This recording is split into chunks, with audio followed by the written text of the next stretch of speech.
আসসালামু আলাইকুম dear viewers. আজকে একটা ছোট্ট লেসন নিয়ে হাজির হলাম কয়েকটি শব্দ দিয়ে। তো দেরি না করে লেসনটি শুরু করা যাক। তো আমরা প্রথমে বক্সে কি দেখতে পাচ্ছি? ক্র্যাকড অর্থ হচ্ছে ফাটা, ভাঙ্গা, ফাটা ফাটা, ফাটল কিছু, উন্মাদ, এরকম একটা অর্থ। মানে এখানে অনেকগুলো শব্দ অর্থ একই ক্র্যাকড শব্দটা মনে রাখতে পারবেন নাকি। খুব গুরুত্বপূর্ণ একটা লেসন, যদিও ছোট কিন্তু অনেক গুরুত্বপূর্ণ। ক্র্যাক ডাউন এটা ভার্ব, এটা হচ্ছে verb. Crack down on SB বা সামথিং। আমি প্রথমেই বলে পূর্বের অনেকগুলো লেসনে বলেছি যে SB equal to somebody, ST equal something. তাহলে crack down on SB somebody বা সামথিং হচ্ছে অপরাধীর বিরুদ্ধে বা বেআইনি কর্মকাণ্ডের উপর সাঁড়াশি অভিযান, কঠোর ব্যবস্থা নেওয়া। তো আমরা এখন লেসনটা শুরু করতে পারি। মেয়েটি ঠান্ডার কারণে ঠোঁট ফেটে গেছে। The girl has crack lips. এই ক্র্যাক লিপস মানে ফাটা ঠোঁট। কি হলো? ফাটা ঠোঁট। কি?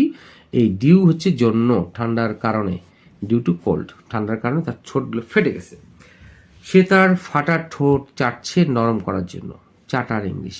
পাসিং হার টাং ওভার, এটা হচ্ছে চাটা। এইটার অর্থ হচ্ছে চাটা। পাস, এটা অর্থ হচ্ছে pass the, TONGU, tongue over something. এই pass the over something, the tongue over something অর্থ হচ্ছে জিব্বা দিয়ে চাটা। তাহলে she is passing her tongue over the crack lips, ফাটা ঠোঁটে কি করে? টু ময়শ্চার, নরম করার জন্য, টু ময়শ্চার। আশা করি বুঝতে পেরেছি। আচ্ছা, এখন আসি ভাঙা শব্দ দিয়ে। ভাঙা, এই ভাঙা শব্দ ইউজ করি। তারপর ফাটা ফাটা, ফাটল কিছু, উন্মাদ। আমার একটি ভাঙা গ্লাস, আমার একটা ভাঙা গ্লাস বা ভাঙা গ্লাসও হতে পারে, ভাঙা গ্লাস হতে পারে, বা ভাঙা জানালা দেখলাম আমি একটি। আই স এ ক্র্যাকড, মানে ভাঙ্গা কি দেখলাম? গ্লাস দেখলাম। I saw A cracked window, আমি একটি ভাঙা ভাঙা জানালা দেখতে পেলাম, দেখলাম। আচ্ছা, এখন হচ্ছে আমার গলা ভেঙে গেছে। I have a cracked voice. আমার গলাটা ফাটা ফাটা শব্দ আসতেছে।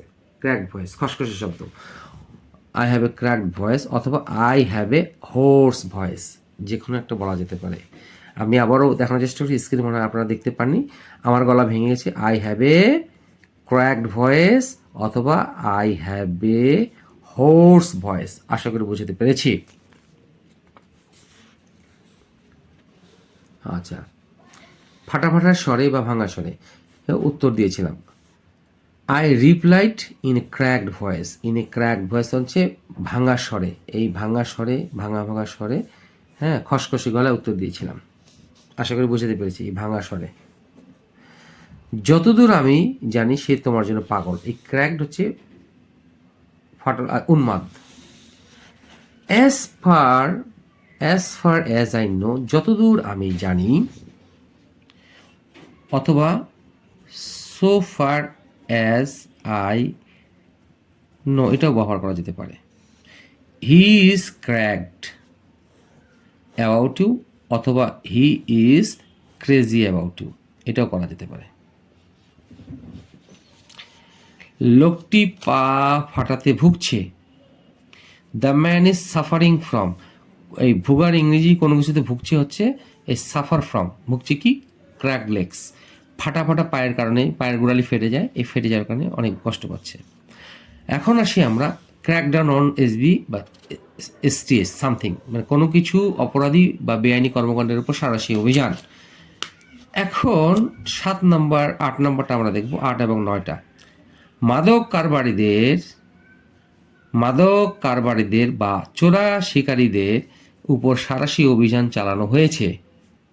এই ক্র্যাকডাউন হচ্ছে সাঁড়াশি অভিযান কাদের উপর? দ্য ড্রাগ স্মাগলার্স, মানে মাদক কারবারি। এই ড্রাগ স্মাগলার্স হচ্ছে মাদক কারবারি। আর পোচার্স অর্থ হচ্ছে যারা পশু পাখি শিকার করে, হ্যাঁ, তাই সেগুলোকে মেরে বিক্রি করার জন্য। এই তখন এইটা হচ্ছে এই চোরা কারবারি, এই চোরা হচ্ছে দ্য পোচার্স। কি করেছে?